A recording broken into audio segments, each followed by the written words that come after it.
Bruno Léchevin, bonjour. Bonjour. Dans votre rôle de délégué général du médiateur national de l'énergie, comment voyez-vous la montée de la précarité énergétique? On la voit tous les jours au travers des dossiers que nous recevons des consommateurs et ils sont de plus en plus nombreux à être en difficulté de paiement.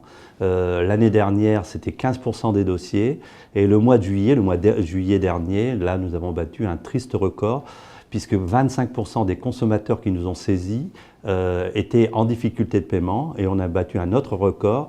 L'année dernière, la dette moyenne de ces gens en difficulté de paiement était de 1 900 €. Pour le mois de juillet dernier, elle était de 2 500 €. Donc on voit que ce phénomène est croissant, il est existant aujourd'hui, il est devant nous.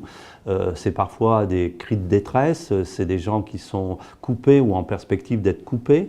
Ils ne viennent pas tous à nous, mais ceux qui viennent chez nous, bien sûr, on essaye de les traiter en lien avec les opérateurs. On a souvent d'ailleurs une écoute favorable des opérateurs. Aujourd'hui, les dispositifs sociaux qui existent liés au paiement des factures ne sont pas à la hauteur des enjeux. Il faut totalement repenser le système. C'est fondamental. Je crois que d'ailleurs tous les acteurs en ont conscience. C'est pour cela que nous avons fait un certain nombre de préconisations. Alors justement, les préconisations du médiateur national de l'énergie, quelles sont-elles? Il faut savoir aujourd'hui qu'il y a près de 4 millions de foyers qui sont en précarité énergétique, c'est-à-dire qu'ils consacrent plus de 10% de leurs revenus pour s'éclairer et se chauffer. Ça concerne plus de 8 millions de personnes.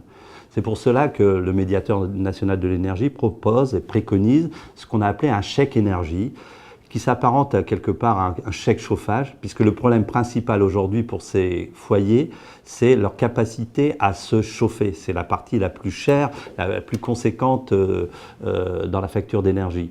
Et donc nous proposons un chèque énergie, quel que soit le mode de chauffage, qu'il soit électrique, qu'il soit gaz, qu'il soit fuel, parce que la précarité énergétique n'existe pas que dans les villes, elle existe aussi beaucoup dans les campagnes. Bien sûr, au-delà de cette aide au paiement des factures, il faut s'attaquer au problème de fond, qui est la rénovation de l'habitat. Et donc, il faut investir massivement dans la rénovation de cet habitat, en priorisant ceux qui sont dans ce qu'on appelle des passoires énergétiques, et donc c'est précaire.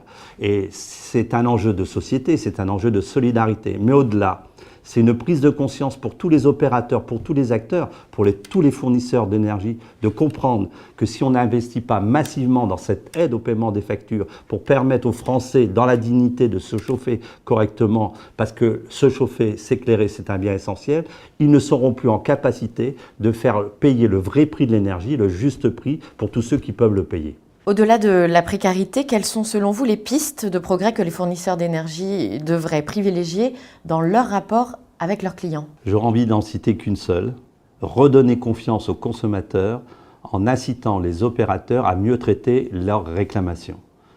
Le marché est ouvert, il est complexe, les Français n'y comprennent rien, ils n'en voient pas les bénéfices, ils n'ont souvent d'ailleurs rien demandé.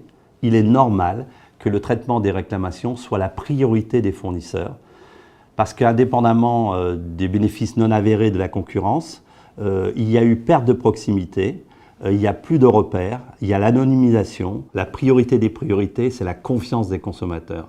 Et il n'y a pas confiance sans compréhension, sans information. Cette information doit être à la hauteur des enjeux.